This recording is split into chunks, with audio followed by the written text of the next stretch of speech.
ડુંગળી અને બાફેલા ચણાને ઉમેરીને બરાબર મિક્સ કરી દઈશું. પકોડી માટેનું પાણી ગાળીને આપણે જે સાઈડમાં મસાલો રાખ્યો હતો એ આ મસાલામાં આપણે એડ કરવાનું છે, જેથી પકોડીમાં સ્વાદ વધારે સરસ થઈ જશે. હવે આપણે બનાવેલો સ્પેશિયલ મસાલો પણ એડ કરી દઈશું. હવે હાથની મદદથી બધું જ બરાબર મિક્સ કરી દઈશું.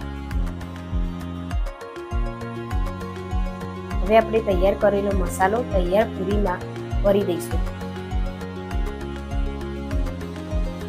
હવે તમે જોઈ શકો છો કે આપણી યુનિક સ્ટાઇલ પાણીપુરી તૈયાર છે. હવે તમે આ રેસીપીને ઘરે બનાવીને ટ્રાય કરો અને જણાવો મને કે કેવી લાગી. Thank you for watching my video.